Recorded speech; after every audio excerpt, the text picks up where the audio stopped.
चलो, good afternoon. और जैसा आप देख सकते हो, सारा का सारा इसमें लिख के लाए हैं अपन कि किस बातों पे डिस्कशन होना है। ठीक है ना? तो जो पॉइंट नंबर पहला है, हाउ प्री कनेक्ट मीन्स। सारे टीचर्स ने, सारे सर लोगों ने बात ऑलमोस्ट कह रखी है कि अगर हम बात करें अनुमानन की, प्रीलिम्स में कितना भाग जो है मेंस में काम आता है। ठीक है? तो देखो, मैं भी कैलकुलेट करके बता दे रहा हूं, लगभग 60% का जो वेटेज प्रीलिम्स का यूज होता है, कहां होता है? मेंस में। ये वो बच्चा समझे, वो बच्चा जाने, जो बच्चा दोनों को लेके चलता है कि भाई मुझे स्टेट सर्विस का एग्जाम निकालना है।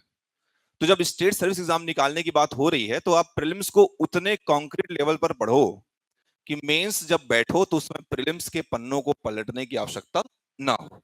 ये चीज मैं क्लास के दौरान भी कहता हूं और अभी भी कह रहा हूं, लेकिन चूंकि ये एक ओरिएंटेशन सेशन है, तो इसमें हमको उन सारी बातों को रिजॉल्व करना जरूरी है जो हर बच्चे के मन में सवाल के तौर पे कहीं ना कहीं इधर फ्लोट हो रहा होगा।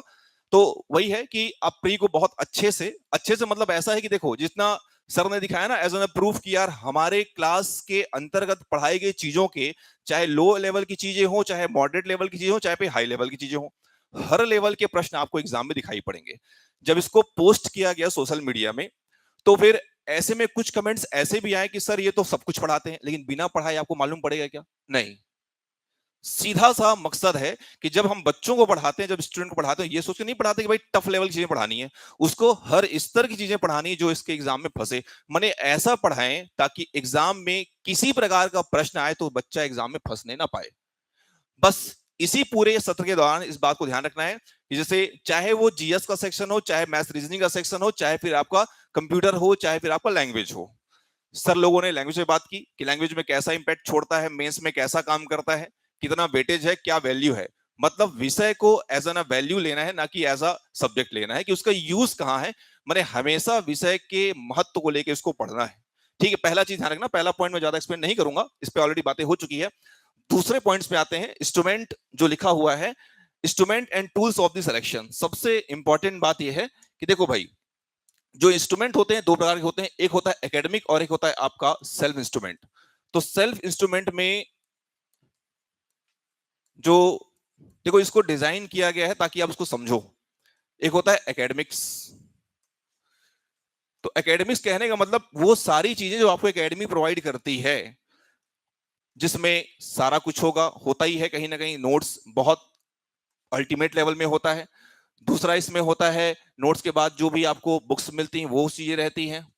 साथ में जो क्लास टेस्ट होता है वो भी होता है, और साथ में आपका जो मेगा टेस्ट सीरीज होता है जो आप एग्जाम से पहले देते हो। अभी एंड में आपको दिखाएंगे सर कि जो क्वेश्चन मेंस में आए हैं उससे कितना प्रतिशत मेंस के मेन एग्जाम में आया है जो हमारे टेस्ट सीरीज से आया है। That is not a promotion, that is a real truth. कि अगर आप उतना भी कर लोगे ना, कि जो यहाँ पे मेगा टेस्ट सीरीज के जो भी क्वेश्चन यहाँ पे रहेंगे, तो ये एकेडमिक्स देता है। बट सेल्फ इंस्ट्रूमेंट में क्या रहता है, जैसे देखो अभी आप बहुत छोटे हो, अपन भी कभी कभी छोटे हुआ करते थे। स्टार्ट आप कर रहे हो, हमने भी कभी ना कभी स्टार्ट किया होगा। तो जो गलतियां टीचर्स कर चुके हैं, ठीक है, उन सारी गलतियों को आप दोहराओगे नहीं। हमारा लाइन इधर आ गया, हम बन गए टीचर बन गए, तो सवाल होता है मन में कि सर आप लोगों का सिलेक्शन हुआ कि नहीं। एक खुले मंच में बता देता हूं, क्योंकि मकसद सिलेक्शन लेने का नहीं, सिलेक्शन दिलवाने का शुरू से।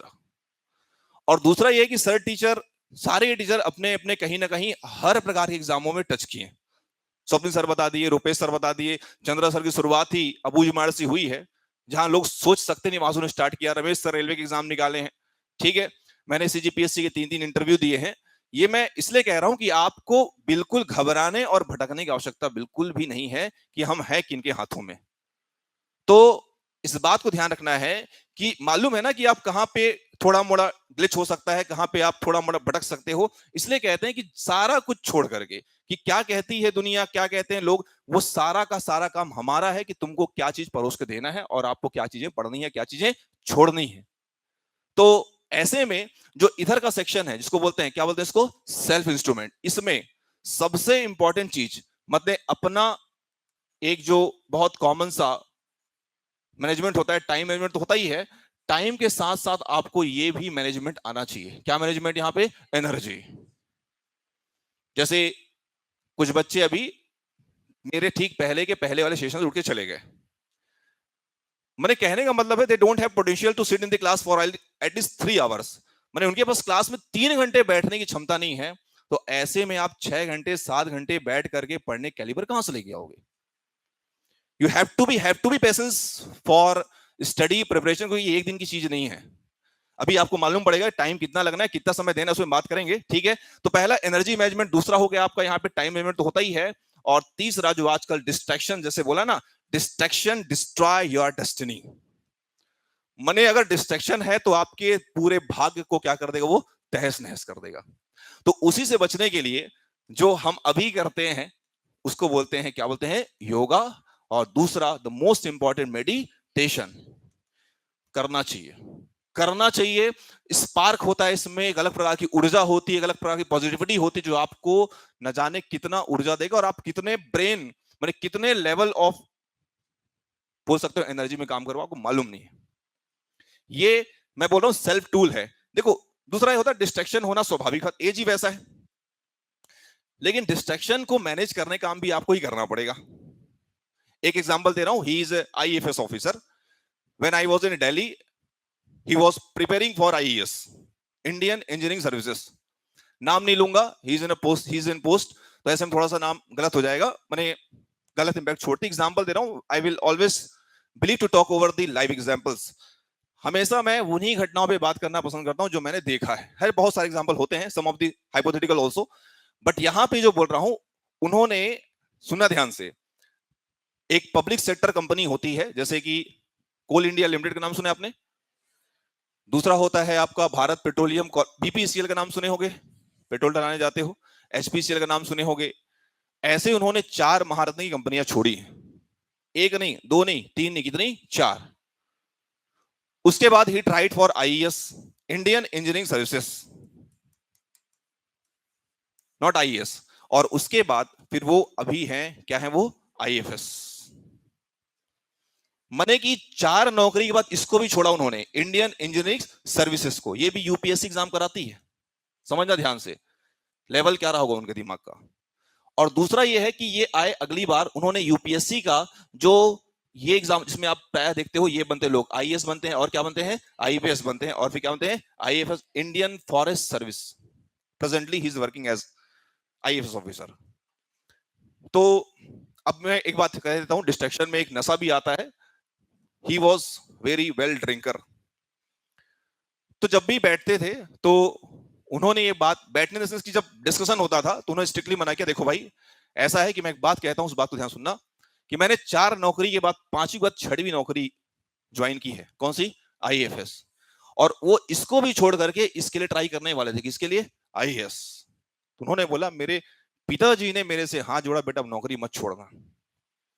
क्योंकि बोले ना, जब मेरे जीत पर मेरे पिता को नाज हो गया कि भाई, सैचुरेशन पॉइंट मैंने लाके दिया अपने पेरेंट्स को कि भाई मैं जितना कर सकता हूं, उन्होंने बोला, बेटा तेरी सफलता का अब मुझे और कोई उदाहरण नहीं चाहिए, यू प्रूव्ड योरसेल्फ, और तुमने और कोई प्रूवमेंट की आवश्यकता नहीं है। तो इस लेवल का, डायनामाइट लेवल में तुमको क्या करना है? अपने को तैयारी करना है। छोटा मैंने पुअर अप्रोच के साथ तैयारी नहीं करनी है, ये कह रहा हूं। मैंने ऐसा दृष्टिकोण रहे जो पूरा आपके सफलताओं को एकदम हिट करे, अर्जुन की तरह। बहुत सारे लक्ष्य हमारे पास रहते हैं, वो बहुत सिंपल सा एग्जाम्पल होता है, जब आप देखते हो ना कि पूछा जाता है अर्जुन से, अर्जुन तुम्हें क्या दिखाई पड़ रहा है? उसने क्या बोला? चिड़िया की आंख। बस उसी डिटर्मिनेशन से अगर आप काम करोगे ना, it's my commitment, it's academic commitment, पूरे एकेडमी के टीचर्स का भी यही रवैया, एक यही एटीट्यूड रहता है कि यार अगर बच्चा एक गोल कर लेना, तो उसको जो अभी टाइम ड्यूरेशन बताने वाला हूं, उस टाइम ड्यूरेशन में, चाहे वो आप व्यापम टारगेट करो, चाहे आप एसएससी टारगेट करो, चाहे आप सीजीपीएससी टारगेट करो, कोई भी एग्जाम टारगेट करो, निकलने से कोई भी नहीं रोक सकता। और जितना हमारा इनपुट है उसमें तो और कोई गुंजाइश नहीं कि आप वहां पे फेल होने कोई चांसेस भी बनते हो। मैं बता रहा हूं, not as an a part of this academy, ये मैं कह रहा हूं as a effort of the teachers जो लगाते हैं ना यहाँ पे, स्क्रूटनिंग जो होती है, जो मटेरियल वहां पे जो कल्ट दिया जाता है आपको, ऐसा ही नहीं होता है। खोजा जाता है, सर्च आउट किया जाता है, उसके बाद आपको दिया जाता है, ताकि आपको भटकना ना पड़े। कुछ मत करो, बस इतना ही जिस समय में हम बात करने वाले यहां पर। तो देखो यहां पर, how much time does it takes to clear CGPSC? देखो यार, सीधी सी बात है, 12 महीने का समय आपको प्रीलिम्स में देना ही पड़ेगा, 16 महीने का समय आपको देना पड़ेगा किसके लिए? मेंस के लिए। 12 और 16 हो जाते हैं 28। सर मैं राइट? तो 28, मैं थोड़ा खराब हो गया है। तो 28 का जो समय है, अब आप डिसाइड कर लो, आप पैरेलल स्टार्ट करोगे या 1 बाई 1 स्टार्ट करोगे। तो जो पहले वाले क्वेश्चन का आंसर था कि मेंस को पढ़ते समय आपको किसको ध्यान रखना, अपने को प्रीलिम्स। अगर आप अपने ड्यूरेशन को शॉर्ट करना चाहते हो तो 28 महीने की जर्नी को आप क्या चाहते हो, 3 महीने में कंप्लीट कर पाओगे क्या? नहीं, दिस इज नॉट पॉसिबल। तो उसी जब से आपने स्टार्ट, चाहे आप यूजी बैच से हो, चाहे आप फाइनल ईयर में हो, चाहे आप प्री फाइनल ईयर में, जहां भी हो, जहां से आप स्टार्ट करते हो, the day when you start, preparation वही स्टार्ट हो जाती है और धमाकेदार शुरुआत से काम आधा हो जाता है। ये मेरे टीचर ने कहा मुझे। वेल बिगिन हाफ डन, माने अगर आप एग्रेशन मोड में पढ़ाई करोगे, अगर अटैकिंग मोड में पढ़ाई करते हो ना, तो कहीं ना कहीं आपके सफलता के चांसेस क्या हो जाते हैं, बढ़ जाते हैं। हम पहली क्लास में कहते हैं हमारे साथ चलो, आप चल पाते हो क्या? नहीं, थोड़ा थोड़ा पिछड़ के आप बहुत पिछड़ जाते हो। ऐसे में सफलता का जो बेंचमार्क सेट किया वो भी क्या थोड़ा सा क्या हो जाएगा, पीछे हो जाएगा। डे बाय डे हम ग्रो करते हैं, आप भी क्या करो, ग्रो कर। और एक बात, कितना पढ़ें? जितना टीचर को आता है उतना पढ़ें। तो सर आपने तो सर 10 सालों में पढ़ा है इतना, तो भाई वही तो सफलता अगर जल्दी चाहिए तो उतना ही चीज आपको क्या करना पड़ेगा, उसी कम समय में क्या करना पड़ेगा, पढ़ना पड़ेगा। आप में सारे टीचर्स के पढ़ाए हुए चीजें शामिल हो रही, डोंट फॉरगेट इट, भूलना नहीं इसको। You will perfect dynamite for exam. और अपने आप को एग्जाम में अगर आप पावर पैक बन के जाओगे ना, तो एग्जाम में किसी प्रकार क्वेश्चन आए नहीं छूटेगा आपसे।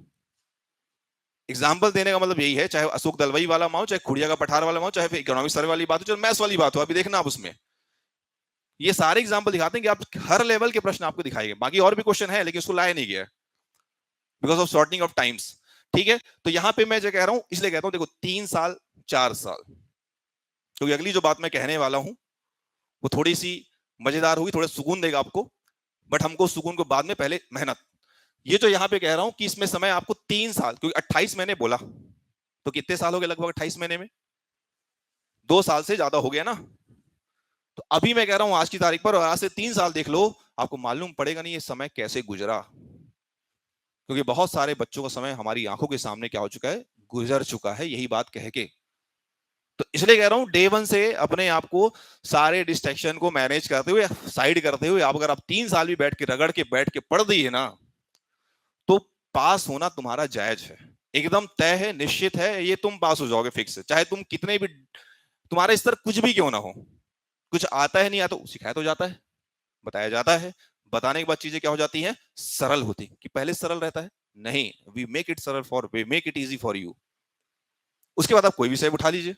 ठीक है, जैसे रुपेश सर ने एग्जांपल दिया लक्ष्मीकांत की बात, हाँ सही बात है, अगर आप बुक उठा लो, पढ़ के देख लो, समझ में आएगा ही नहीं, लेकिन पढ़ाने के बाद वो बुक आपको क्या लगेगी, आसान लगेगी। क्लियर है ना? यही we the guide, we only guide. और दूसरा इंपॉर्टेंट पॉइंट है, सेल्फ स्टडी आपको देना पड़ेगा ही। यूपीएससी की परीक्षा में सबसे बड़ा रोल होता है बच्चे का, स्टूडेंट का। यूपीएससी का अप्रोच लेकर के जब पीएससी वाला एग्जाम सेट कर रहा है, तो हमको तैयारी भी किस अप्रोच से करना पड़ेगा, यूपीएससी से करना पड़ेगा। एफर्ट देना पड़ेगा आपको 80%, क्योंकि टोटल मिला के कितना करना है अपने को, 100% करना है, सिलेक्शन उसी में होना है। ठीक है, चलो, तो ये सारी बातें हुई। अब एक पॉइंट यहां पे ध्यान रखना, rural culture to urban illusion. गांव से आने के बाद शहर का जो माया है, ये आप पे छाना नहीं चाहिए। चाहे वो सर लोगों ने ऑलमोस्ट बहुत सारी बातें की, चाहे वो रील्स में जो दिखाया है, जो छोटा सा कट है, कौन सा मूवी था, हाँ जो भी अफसर, सरकारी अफसर, that is what, that is a illusion. Illusion मतलब समझते हो क्या होता है, माया जाल। क्या होता है, माया जाल, उससे बच के रहना है। मालूम है, भांप लेते हो कि हाँ चीजें ऐसी है, मालूम है इसके साइड इफेक्ट्स भी आएंगे, तो उससे क्या रहे, बच के रहे। ठीक। और एक चीज और है, ये लास्ट में, PSC is not a life, ये कोई जिंदगी नहीं है, but it makes your life luxurious. PSC जिंदगी तो नहीं, लेकिन आपकी जिंदगी को क्या बना देती है, आलीशान बना देती है। जैसे लग रहा है कि sometimes destiny is not in with you, destiny आपके साथ होता नहीं, भाग्य भी कहीं ना कहीं थोड़ा मोड़ा काम करता है। ठीक है, उसी का, उसलिए कह रहा हूं अगर भाग्य के साथ ना हो तो पीएससी लड़ने के बाद हारने से जायज है, एक्सेप्टेबल है, बट बिना लड़े, इसलिए मैं कहता हूं राज्य के हर बच्चे को, अगर वो ग्रेजुएट भी है, अंडर ग्रेजुएट भी है, तो उसको एटलीस्ट ही और she must have to attempt at least once for the state service examination, because इससे ना आपका जो एकेडमिक ग्रोथ तो होगा ही होगा ऐसा, लेकिन जो एक निखार आता है, इंटरनल ब्यूटी आती है, आपका जो एक ऑरा डेवलपमेंट होता है वो इसी पोस्ट और पद को पाने के बाद ही होगा। वो देखियो एक छोटा सा पोस्ट वायरल होता है कि जब प्रधानमंत्री भी खड़ा होता है और उसके सामने एक अफसर क्या होता है, बैठा रहता है, उनके सामने क्या करता है, वो नामांकन भरते रहते हैं। ये मोमेंट है। नहीं तो बताओ उस पद की बहुत अंतर है। फिर भी कहते हैं ना कि प्रशासक तो भाई प्रशासक है, एडमिनिस्ट्रेटर तो केवल एडमिनिस्ट्रेटर है। और अगर वो चाहे तो फिर वो उसकी जो करवट है ना, वो प्रशासन किसी समाज की बदलने भी देगा और चाहे तो सधी हुई लेके जाएगा।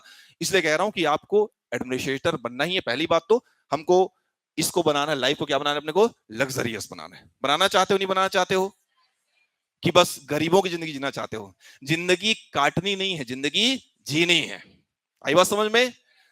तो एज अ टीचर भी, एज अ एल्डर ब्रदर भी, बड़ा भाई के तौर पे भी, एक शिक्षक के तौर पे भी, अगर हम टीचर अपना लाइफ डिवोट कर रहे हैं तो उसका हमको क्या मिलना चाहिए, परिणाम मिलना चाहिए।